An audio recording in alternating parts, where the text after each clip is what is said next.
Online class කරන ඔයාට වැදගත් වෙන වීඩියෝ එකක් තමයි අද අරගෙන එන්නේ. ඔයගන් දන්නවා ඇති ඔයගොල්ලන් දැන් ඔන්ලයින් ක්ලාස් එකක් කරනකොට වීඩියෝ කැමරාව කියන එක වැදගත් වෙන තැන. දැන් ගොඩක් වෙලාවට ඔයගොල්ලෝ මේ දවස්වල කඩෙන් වීඩියෝ කැමරාවක් ගන්න කියලා සාමාන්‍ය රුපියල් 3000ක් 4000ක් වගේ මුදලක් වියදම් කරන්න වෙනවා වීඩියෝ කැමරාවක් ගන්න.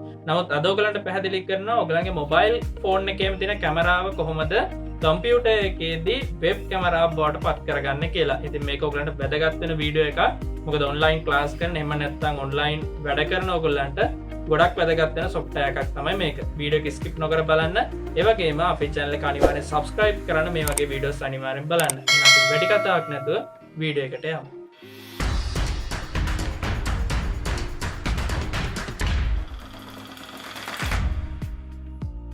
හරි ඔගොල්ලෝ මුලින්ම කරන්න ඕනේ ඔයගලගේ Google වෙබ්සයිට් එකට ගිහිල්ලා DroidCam for PC කියලා සර්ච් කරාම ඔයගලන්ට DroidCam කියන software එක download කරගන්න පුළුවන්. මෙතෙන්දී ඔයගොල්ලෝ අනිවාර්යයෙන් ඔයගලගේ desktop එකට හරි laptop එකට හරි DroidCam කියන software එක වෙනම computer එකට download කරලා install කරගන්න ඕනේ. වගේම ඔයගලගේ mobile phone එකටත් DroidCam කියන app එක install කරගන්න ඕනේ. ඉතින් මේක හරිම ලේසි දෙයක්. ඔයගලන්ට පුළුවන් DroidCam for PC කියලා search කරාම මේ විදිහට අපිට වෙබ්සයිට් එකෙන් ඩවුන්ලෝඩ් කරගන්න ලින්ක් එනවා. ඉතින් මම මෙතනින් DroidCam එක ඩවුන්ලෝඩ් කරන අප්ටවුන් වෙබ්සයිට් එක යූස් කරනවා.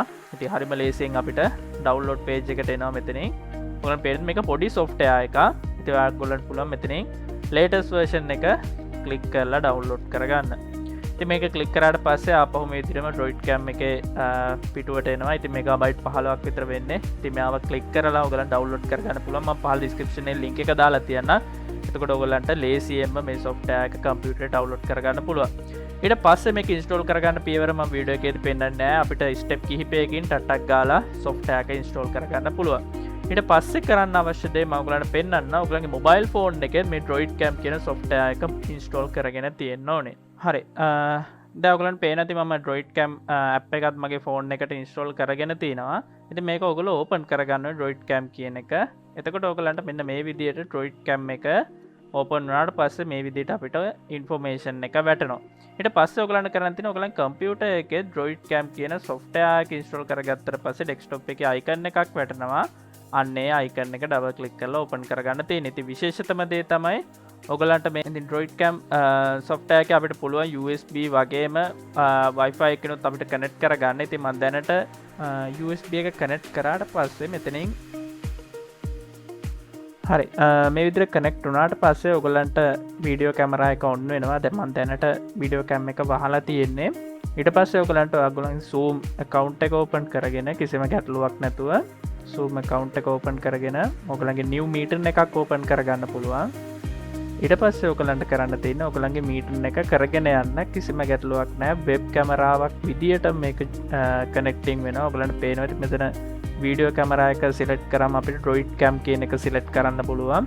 එතනින් ඔයගොල්ලන්ට DroidCam එක භාවිතා කරලා වීඩියෝ කැමරා එකක් නැතුව ඔයගලගේ මොබයිල් කැමරා එක කනෙක්ට් කරගන්න පුළුවන්. ඉතින් සමහරක් විට ඔයගලගේ DroidCam එක එහෙම කනෙක්ට් කරනකොට පොඩි errors එහෙම එන්න පුළුවන්. ඒක ඔයගලන්ට වළක්ව ගන්න DroidCam එකේ පොඩි refresh button එකක් දීලා තිනවා.